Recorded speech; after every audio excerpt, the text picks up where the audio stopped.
కలుగునుగాక. హల్లెలూయా. ఈ దినము దేవుడు మన కొరకు సిద్ధపరిచిన వాక్య జ్ఞానము లేక ప్రసంగము, ఆయన మహిమ కలిగిన మాటలు. అంశం ఏంటంటే, ఈరోజు మన మధ్య దేవుడు నలుగురు ధనవంతులు ఉంచున్నాడు. మొదటి ధనవంతుడు దేవుని ఎడల ధనవంతుడు, రెండవ ధనవంతుడు లోకము ఎడల ధనవంతుడు, మూడవ ధనవంతుడు మనుషుల ఎడల ధనవంతుడు, నాలుగవ ధనవంతుడు తనకు తానే ధనవంతుడు. ఇప్పుడు చెప్పండి, ఈ నలుగురు ధనవంతులు ఎవరు? మొదటి ధనవంతుడు దేవుని ఎడల ధనవంతుడు, రెండవ ధనవంతుడు లోకము ఎడల, మూడవ ధనవంతుడు మనుషుల ఎడల, నాలుగవ ధనవంతుడు తనకు తానే. ఈరోజు మనం తెలుసుకుంటుంది, మనం స్నేహం చేయబోతుంది. ధనవంతులతో స్నేహం చేయడం అంటే దరిద్రులైన వారు అందరికీ ఇష్టమే. అవునగా చెప్పండి, దరిద్రులైన వారు అందరికీ ఇష్టమా? అందరికీ ఇష్టమా? అందరికీ ఇష్టమే ధనవంతుల స్నేహం అంటే. దరిద్రులైన వారికి ఎందుకు ఇష్టం అంటే, వారి దరిద్రత కొంత పోగొట్టుకొచ్చేమని మరి ఎక్కువ మొక్కు కలిగి వాళ్ళు స్నేహం చేస్తారు. ఏమండి, ఈరోజు మనం దేవుని ఏళ్ళ ధనవంతులతో స్నేహం కాకుండా ఇష్టపడదాం. దేవునికి మహిమ కలుగును కాదు. హల్లెలూయా. ఈ ధనవంతులకి ఒక మూలాధారమైన మాట ఉంటుంది. ఆ మాట ఏంటంటే, ధనాపేక్ష సమస్త కీళ్లకు మూలం. దేని కొరకనే ప్రయాసపడను కానీ ధనమును సంపాదించుకోవడానికి మాత్రం ప్రయాస పడవద్దు, ప్రేమ కలిగినట్టుకు ప్రయాసపడుడి అని దేవుని వాక్యం తేటగా చెప్తుంది. ధనాపేక్ష సమస్త కీళ్లకు మూలం. అయినంత మాత్రం ధనం లేకుండా మనిషి జీవించలేడు, తగినంత మాత్రమే కావాలి. కనుక దేవుని ఏళ్ల ధనవంతుడు, దేవుని ఏళ్ల ధనవంతుడిని దేవుడు ఎలాగ కోరుకుంటాడు, ఎలాగ మలుచుకుంటాడు, ఎలాగ దేవుని ఏళ్ల ధనవంతుడు అవుతాడు, ఏం చేస్తే దేవుని ఏళ్ల ధనవంతుడు అవుతాం మనం? మనుషుల ఏళ్ల ధనవంతుడు కావాలంటే మనుషులు దాన ధర్మాలు చేస్తే ఆ ధనవంతుడు గొప్పడని చెప్తారు. అవును కదా చెప్పండి. లోకంలో కొన్ని రోడ్లు వేయించి, కొన్ని విగ్రహాలు కట్టించి, లేదా కొన్ని గుళ్ళు కట్టిస్తే లోకంలో ఆ ధనవంతుడు చాలా గొప్ప ధనవంతుడు అని చెప్తారు. అవును కదా చెప్పండి. ఇక తనకు తానే ధనవంతుడు అంటే, తను బిల్డింగ్ మీద బిల్డింగ్ కట్టుకుని, రాజ్యం మీద రాజ్యం సంపాదించుకుని, కారు మీద కారు కొనుక్కుని, వాడి మీద వాడు సంపాదించుకుంటే ఆ ధనవంతుడు మా ఊరంతట్లో, మా రాష్ట్రం అంతట్లో గొప్ప ధనవంతుడు తనకు తానే తన ఆస్తిని బట్టి పొగడపడతాడు. అవునగా చెప్పండి, మాట్లాడలేదు నేను. కనుక ఇప్పుడు మనం చూడబోయే ధనవంతుడు ఎవరంటే దేవుని ఎడల. ఈయన కూడా ఒకరోజు తనకు తానే ధనవంతుడు అనుకున్నాడు, లోకం ఏళ్ళ ధనవంతుడిగా కనబడాలనుకున్నాడు, మనుషుల ఏళ్ళ కూడా ధనవంతుడిగా ఉండాలనుకున్నాడు. అయితే దేవుని వాక్యం ఆయన్ని దేవుని ఏళ్ళ ధనవంతుడిగా మార్చింది. దేవునికి మహిమ కలుగును గాక. వాక్యాన్ని మీకు చూపించాలని ఆశపడుతున్నాను. పరిశుద్ధ గ్రంథం నుండి లూకా సువార్త 12వ అధ్యాయము, లూకా సువార్త 12వ అధ్యాయము 15వ వచనం నుంచి చదవండి. మరియు ఆయన వారితో, మీరు ఏ విధమైన లోభమునకు ఎడబీయక జాగ్రత్త పడుడి. ఒకని కలిమి విస్తరించుట వాని జీవమునకు మూలము కాదని. ఏం చెప్తుంది ఆయన? ఏమండి, మరియు ఆయన వారితో, మీరు ఏ విధమైన లోభమునకు ఎడమనీయక జాగ్రత్త పడండి. ఒకరి కలిమి విస్తరించడం వల్ల వాని జీవానికి మూలము కాదు. ఒకడు బహుగా ఆస్తి సంపాదించడం వల్ల వాడు పరలోక రాజ్యానికి చేరడు అని ఇక్కడ అర్థం. ఒకరి కలిమి విస్తరించడం వలన విస్తరించుట వారి జీవమునకు మూలము కాదు. ఒకరి కలిమి విస్తరించడం వలన వారి జీవమునకు మూలము కాదు, కానీ ధనాపేక్ష సమస్త కీళ్లకు మూలం. అర్థం చేసుకోవాలి మాట. ఒకని కలిమి విస్తరించడం వలన అతడు జీవంలో ప్రవేశించలేడు, కానీ ఒకడు కీడు కొని తెచ్చుకోవాలంటే ధనవంతుడిగా జీవించడానికి ఇష్టపడాలి. దేవుని స్తోత్రం. కాబట్టి ధనాపేక్ష సమస్త కీళ్లకు మూలమవుతుంది. కానీ ఒకని కలిమి విస్తృంచడం వలన వాడి జీవానికి పాత్రుడు కాడు. అయితే మరి ఏ విధంగా దేవుని వల్ల ధనవంతుడయ్యాడు? మరియు ఆయన వారితో ఈ ఉపమానం చెప్పాను. ఒక ధనవంతుని భూమి సమృద్ధిగా పండెను. అప్పుడతడు, నా పంట సమకూర్చుకుంటకు నాకు స్థలము చాలదు కనుక నేనేమి చేతును తనను తాను ఆలోచించుకుని, నేను నాకు చేతును నా కొట్లు విప్పి వాటికంటే గొప్ప వాటిని కట్టించి అందులో నా ధాన్యమంతటిని నా ఆస్తిని సమకూర్చుకుని నా ప్రాణంతో ప్రాణమా అనేక సంవత్సరములు విస్తారమైన ఆస్తి నీకు సమకూర్చబడి ఉన్నది, సుఖించుము, తినుము, త్రాగుము, సంతోషించమని చెప్పుకుందని అనుకున్నాడట. అయితే దేవుడు, వెర్రివాడా, ఈ రాత్రి నీ ప్రాణము నేను అడుగుచున్నాను, నీవు సిద్ధపరిచినవి ఎవరిని నొక్కునని అతనితో చెప్పాను. దేవుని ధనవంతుడు కాక తన కొరకే సమకూర్చుకున్నవాడు అలాగనే ఉండనని చెప్పాను. దేవునికి మహిమ కలుగును కాక. హల్లెలూయా. ఒక ధనవంతుడు భూమి మీద చాలా ఆస్తి గలవాడు, భూమి సమృద్ధి కలిగినటువంటి వాడు, భూమిని ఏ విధంగా సేద్యము చేయాలో, ఏ విధంగా పండించాలో, ఏ విధంగా ప్రతిఫలింప చేసుకోవాలో, ఏ విధంగా దాన్ని సమకూర్చుకోవాలో బాగుగా ఎదుగున్నటువంటి ధనవంతుడైన ఒకరోజు బాగా తన తెలివి జ్ఞానం ఉపయోగించి బాగా పండించాడు భూమి అంతటిని కూడా. అయితే తన ఆలోచన పంటను చూడగానే ఆల్రెడీ ముందు పండించిన పంట కొట్లలో ఉంది. ఈ పంట అంతా కోస్తే ఈ కొట్లు సరిపోగలిక వాటిని విప్పి విశాలమైన గదులు కట్టించి వాటిని అందరూ లెవెల్ చేసి, నా ప్రాణంతో మార్చేంత, నా ప్రాణమా ఏమన్నాడు? నా ప్రాణమా నీవు అనేక సంవత్సరములు విస్తారమైన ఆస్తి నీకు సమకూర్చబడి ఉన్నది, సుఖించుము, తినుము, త్రాగుము, సంతోషించుమని చెప్పుకుందాం అనుకున్నాడంటే మనసులో. ఏమనుకున్నాడు? మనసులో. ఇంకోసారి మనసులో మనం అనుకుంటాం, నిస్సత్వం అయిపోయినప్పుడు, నేసమైనప్పుడు, ఏంటో నా ప్రాణం అయిపోతుంది అనుకుంటాను. అనుకోరా? నేను అలాగ అనుకోలేదని మనసు ఎవరి నుంచి చేయొద్దండి అనుకుంటాం. నీకు అర్థమవుతుందా? ఏంటో నా ప్రాణం అయిపోతుంది ఎలా అనుకుంటాం. అనుకోమా? అలాగే తన ప్రాణం అనుకుంటాడంట. ఈ ఆస్తిని చూసి సంతోషించి, నా ప్రాణమా జీవితకాలం అంతా సరిపోయేది ఆస్తి నీకు సమకూర్చాను, నువ్వు తినము, తాగుము, సుఖించమని చెప్పుదురు అనుకున్నాడంటే. కానీ ఈ ఆలోచన ఎవరు ఎరిగారు? దేవుడు ఎరిగాడు. నువ్వు అనుకుంటున్నావేమో, ప్రియ సోదరుడు సోదరి, నాకు 2 అంతస్తుల బిల్డింగ్ ఉంది, లేక ఒక డాబా కలిగి ఉన్నాను, ఒక 10 రోజుల బంగారం కలిగి ఉన్నాను, 4 కుమారులు కలిగి ఉన్నాను, ఏమండి ఆస్తి పాత్ర కలిగిన అన్నదమ్ములు కలిగి అనుకుంటామేమో. ఏది నువ్వు కలిగిన ప్రభు కృపను బట్టే కలిగినావు అనుకుంటే అది శాశ్వత కాలం వరకు నిలుచుంటారు. నీ శక్తిని బట్టి, నీ భక్తిని బట్టి కలిగి ఉన్నంటే అది అశాశ్వత కాలంలోనే తొలగిపోతుంది. దేవునికి మహిమ కలుగుతుంది. ఈయన అంటున్నాడు, తన ప్రాణంతో చెప్పుకుంటున్నాడు.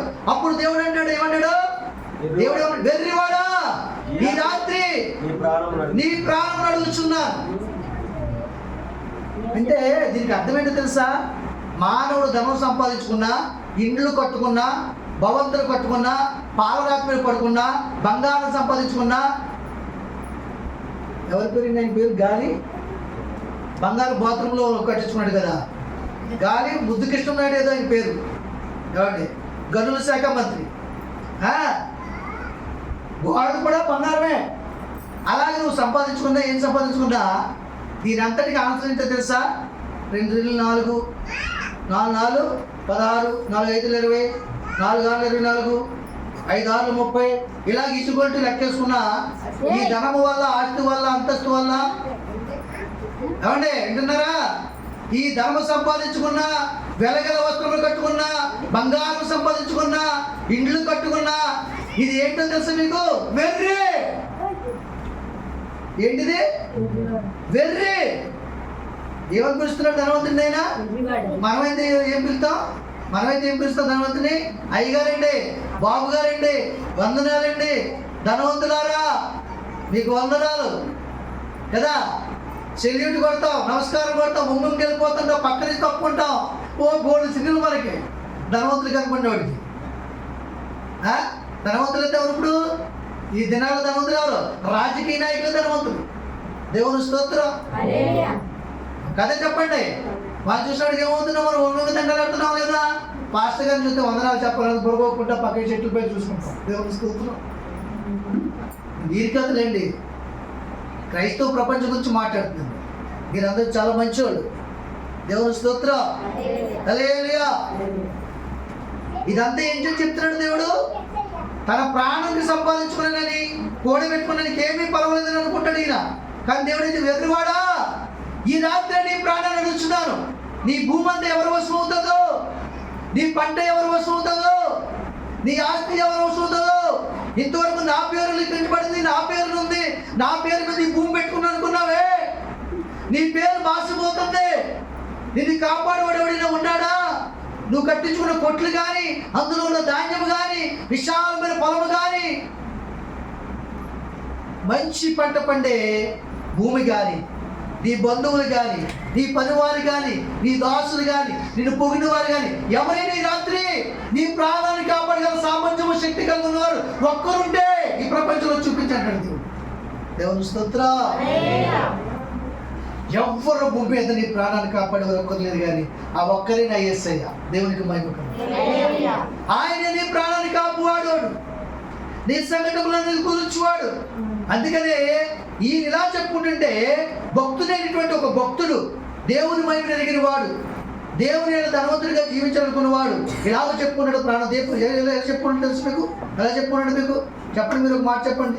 నా ప్రాణమా, నా అంతరంగమా, నాలో ఉన్న నా సమస్తమా, నా ప్రాణమా, నా అంతరంగమా, నాలో ఉన్న నా సమస్తమా.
దేవునికి మహిమ కలుగును.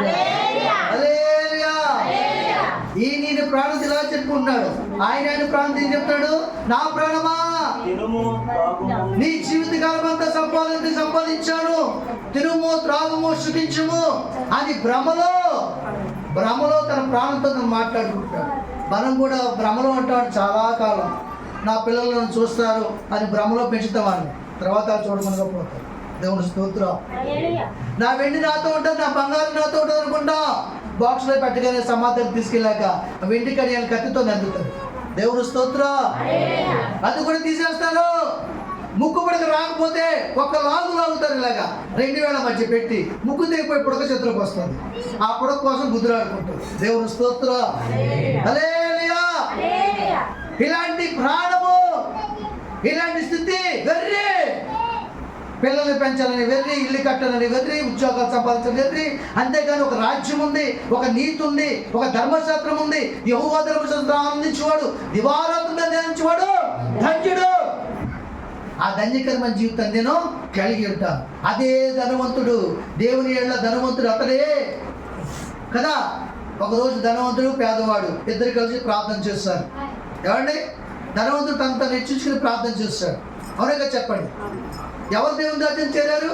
ఎవరు అబ్రాహామును అనుకున్నారు? పేదవాడైనా అబ్రాహామున. అప్పుడు యాత్ర పడుతున్నాడు ఈయన అంటున్నాడు, అయ్యో అబ్రాహామా, ఈ అగ్నిగుండాన్ని నేను భరించలేకపోతున్నాను, నా ప్రాణం యాత్ర పడుతుంది. ఇదిగో నా దగ్గర ఉండి నా పళ్ళ మీద పడిన రొట్టె ముక్కలు తిని బ్రతికినటువంటి వాడు లాజరును ఒకసారి నేను అద్దరికి పంపించేయా, నిన్ను నీళ్ళు నాకు ఇస్తాడంటే. అప్పుడు ఏమన్నాడు ఆయన, ఇక్కడ వారు ఇక్కడికి రారు. ఇదిగో నీకు ఏదైనా తప్పించబడాలనుకుంటే ఇంకా భూమి మీద చాలా మంది దాస్తున్నారు, వాళ్ళ మాట విని ఆ ప్రకారంగా జీవించు, నువ్వు తప్పించబడతావు. దేవునికి మహిమ. ఇంకా నా వారు ఉన్నారు, నన్నదమ్ములు ఉన్నారు, నేను ఎలాగపోతున్నాను, ఇంకా వాళ్ళని తప్పించబడాలి, వాళ్ళ కొరకే నేను చెప్పొస్తాను సార్ అంటే వాళ్ళ కొరకు నువ్వు వెళ్ళే ఛాన్స్ లేదు, నీ కొరకు వాళ్ళు వచ్చే ఛాన్స్ లేదు. భూమి మీద నా జనులు ఉన్నారు, నా దైవజనులు, నా సేవకులు, అభిషేకులు ఉన్నారు. వాళ్ళ మాట వింటే వాళ్ళకి స్థితి ఉండదు. ఇప్పుడు మీకు అడుగుతున్న ప్రశ్న, మీరు దేవుని వాక్యం, దైవజనులు వాక్యం చెప్తుండగా ఆ వాక్యాన్ని విని అనుసరిస్తే మీకు నాకు ఆ కర్మ ఉంటుందా? మనకండి ఉండదు. మరి ఏదుంటది? అబ్రాహాము రొమ్మును ఆనుకునే స్థితి, యేసు ప్రభు కుడిపార్శ్వం ముందు కూర్చునే స్థితి. అప్పుడు నువ్వు అంటావు కదా ఆ భక్తుని వలె, ఏమంటావు నువ్వు? ఏమంటావు? మేలుతో నా హృదయం తృప్తిపరచినావు, కృపలతో నన్ను దీవించినావు. మేలుతో నా హృదయం తృప్తిపరచినావు, కృపలతో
ఏమన్నాడైనా, నా ప్రాణమా, నా అంతరంగమును సమస్తమా, యెహోవా చేసిన ఉపకారములు దేనిని?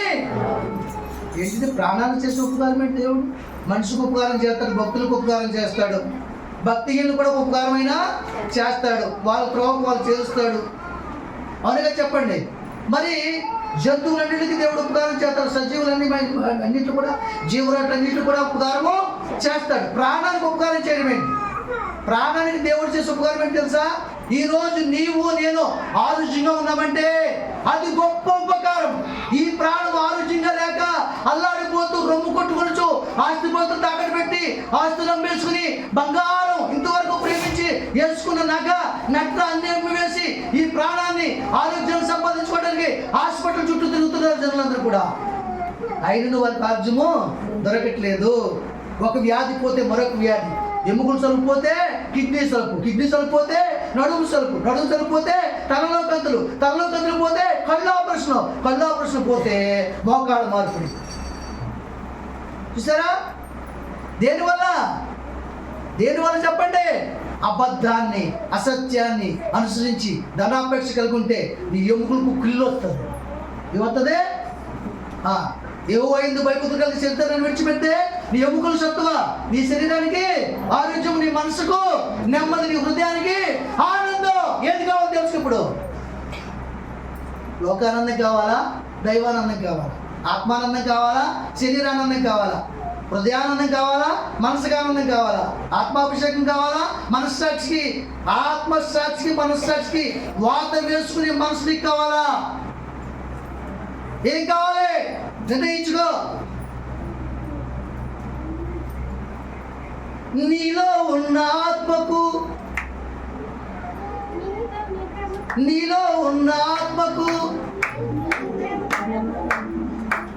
చెప్పాలి.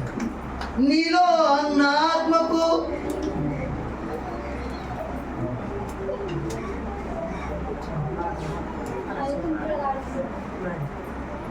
సచ్చినాక ఏమవునో ఎవరికి తెలుసనకు. నీలో ఉన్న ఆత్మకు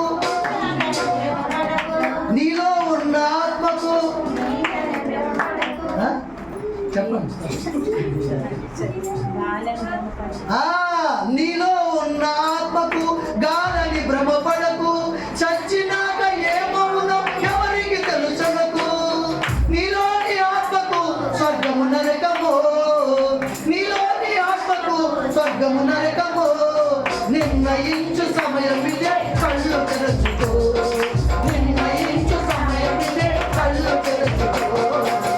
దీపముండగానే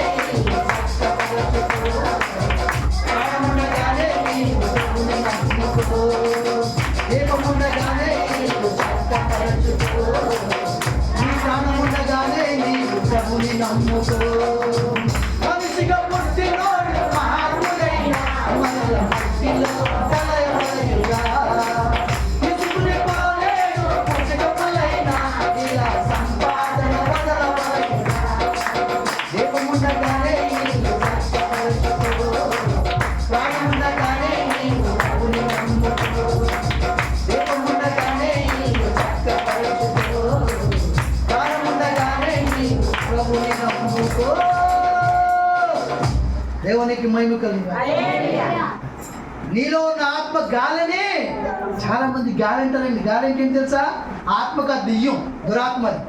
మనుషాత్మ వేరు, దురాత్మ వేరు, దైవాత్మ వేరు. ఏ ఆత్మ ఏంటో తెలియక గాలి. నీలో ఉన్న ఆత్మ గాలా? చెప్పండి. నీలో ఉందేంటి? ఆత్మ, ప్రాణం, జీవము కలిగిన దేవుని శ్వాస.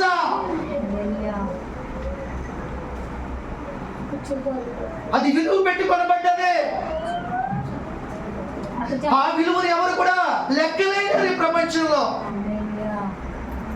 ఆ రక్తానికి, ఆ ఊపిరికి, ఆ ప్రాణానికి విలువ కట్టిన నాదులు ఇంకా పుట్టలేదు, రేపు పుట్టకూడదు కూడా. దేవునికి మహిమ కలుగును. ఎలాంటి రక్తం అది? పాపం రక్తమైంది. అమూల్యమైన రక్తము, నిష్కలంకమైన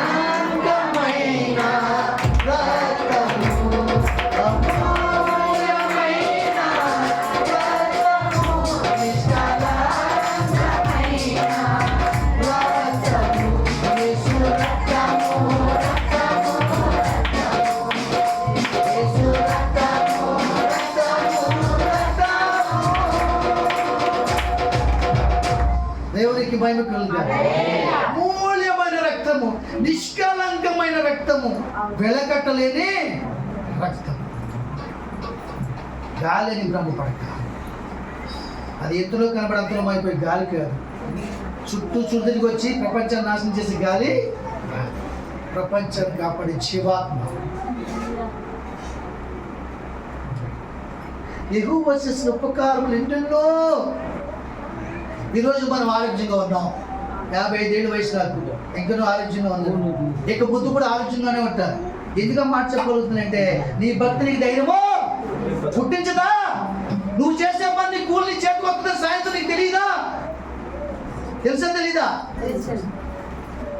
పెట్టిలో బట్టలు ఉన్నాయి, పండుగ వస్తుంది, కొత్త బట్టలు కట్టుకోవడానికి సిద్ధపరచుకున్నావు, నీకు తెలీదా? తెలీదా? తెలుసా? తెలీదా? తెలుసు కదా మనకి. అలాగే జీవం గల దేవుడి రాజ్యం ఒకటి ఉందని తెలీదా? నరకం ఒకటి ఉందని తెలీదా? ఆయన చేసిన ఉపకారం దేనిని మరవద్దు. ఈరోజు మన ప్రాణం సుఖముగా ఉంది, శాంతిగా ఉంది, ఆరోగ్యంగా ఉంది. మనకి లేని ఆరోగ్యము చాలా మందికి, మనకున్న ఆరోగ్యం చాలా మందికి లేదు. చాలా మందికి ఉన్న ఆరోగ్యం మనకి లేదు. చెప్పండి కూడా దేవుని మహిమపరచండి. చాలా మందికి లేని అనారోగ్యం మనకు కూడా లేవు. దేవుడు ఆరోగ్యం ఇచ్చాడు. ఎందుకో తెలుసా? ఆరోగ్య ప్రదాతయే సంపూర్ణ స్వస్థత కలుగు. ఆరోగ్య ప్రదాతయే సంపూర్ణ స్వస్థత అనుగ్రహించువాడే. నా జీవితము జీవితమంతా చెల్లించు వచ్చినాడే.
దేవునికి మహిమ. ఆరోగ్య ప్రదాత మనం కలిగి ఉన్నాం. ఆయన రెక్కల నీడలు మనకు ఆరోగ్యము దొరుకుతుందా లేదా? కోడి పిల్లలు భయం వేసి దగ్గరికి వెళ్ళిపోతే కోడి తల్లి రెక్కల కిందకి, కాకిలు ఎక్కడికి వెళ్ళిపోతాయి, కాకి వచ్చి పిల్లలకి రెక్కలు చాపేస్తాడు పిల్లల దూరం ఉంటే. దేవుడు ఆయన బలమైన రెక్కల నీడలు మనకు కాస్తున్నాడు. మీరు చిన్నగా అనుకున్నారు నేను భక్తి అంటే ఏదో మామూలుగా ఆచితూచిగా చేస్తుంది అనుకుంటున్నారు. ఎప్పుడు ఆయన రెక్కలలాగా పైకి చాపుతున్నాయి. మనం ఆలోచన. ఎందుకంటే నీకేం కావాలి? ఈ ప్రాణంతో చెప్పు ఇప్పటికైనా యెహోవా నామమును సన్నతించుము. ఓ నా ప్రాణమా త్రాగుమా తినుమా సుఖించుమని వాటి కొరకు కాక నా ప్రాణమా యెహోవాను సన్నతించుము. ఆయన చేసిన ఉపకారము దేనిని?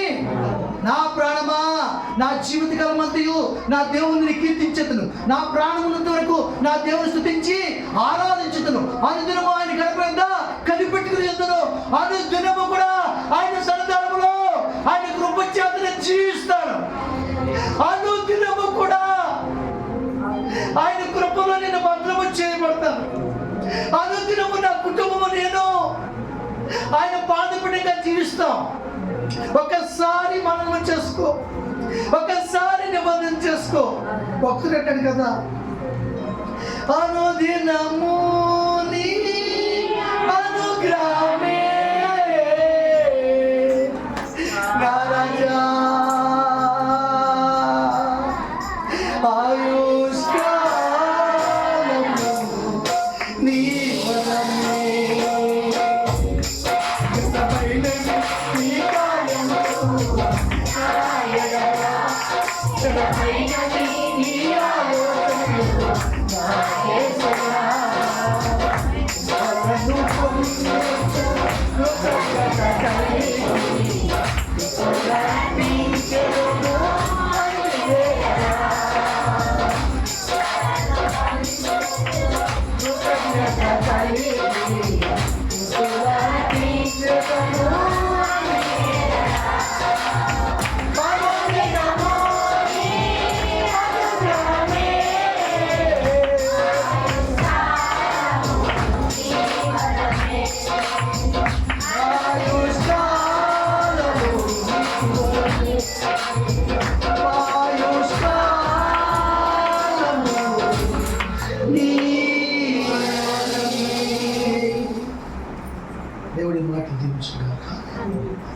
ప్రార్థన చేసుకుందాం. చిన్నప్పుడు పరిశుద్ధుడా మహోన్నతుడా, పరిశుద్ధతను విషయించిన ఈ ఘనమైన శ్రేష్టమైన నామాన్ని బట్టి పెరిగి నలిగిన మనసుకి ఇష్టమైన పర్యాగం కదే నాయన. మమ్మల్ని నేనప్పుడు ఆలోచించగా వచ్చాను నాయన. మేము ఎప్పుడు నేను ఆశ్రయించాలి రాజా. మా ప్రాణం ఉన్నంత వరకు నాయన నీ నామాన్ని కనపరుస్తామయ్యా. నీ దగ్గర నేను ఆలోచన పొందుకుంటున్నాయా నాయన. నువ్వు చేసిన మేలు బాబులు తలుచుకుంటున్నాను ప్రభా. నీ సాక్షులుగా జీవిస్తాం తండ్రి. ఈ క్షణముల సమయంలో ఎవరైతే నేను ఆలోచన కలిగి లేరో వారి ప్రత్యేకముని జ్ఞాపకం చేసుకోండి. యేసు రక్తమును సంధించండి. అంధకార లైఫ్ వచ్చండి. సంపూర్ణ ఆరోగ్య ప్రదాత కాబట్టి మీరు దయచేయండి. సహకరించండి. ఆరోగ్యం మీరు ప్రత్యేకంగా జ్ఞాపకం చేసుకోండి. అభిషేకంగా దయచేయండి. అభిషేక దయచేయండి. ఆశీర్వదించండి నాయన. స్త్రీలైన వారు ఎవరైనా బలహీనంగా ఉంటే ఇప్పుడే స్వతంపరచండి. వృద్ధులను ఎవరైనా ప్రభా అనారోగ్యంతో బాధపడుతుంటే ఇప్పుడే నీ కృప చేత బలవంతులకి చేయండి. బలపరచడం సమస్యలు చేయగలరు. ప్రతి ఒక్కరూ ఆ దీనం తెచ్చుకుంటారు. తన హృదయంలో నీ మనసులో తన ప్రభా నీ వాక్యంలో దాచుకుని దాని ప్రకారం ప్రవర్తించి జీవించే మనసు దయచేయండి.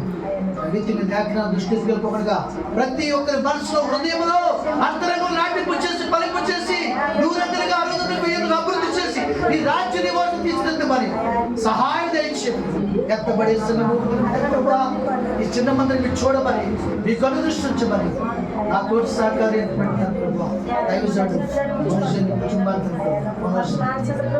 మరందరినీ జ్ఞాపకం చేసుకుని కృప చూపించండి. సహాయం దయచేయండి. యేసుక్రీస్తు శ్రేష్టమైన నామాన్ని బట్టి అడిగి వేడుకుంటున్నాను. ఆమేన్.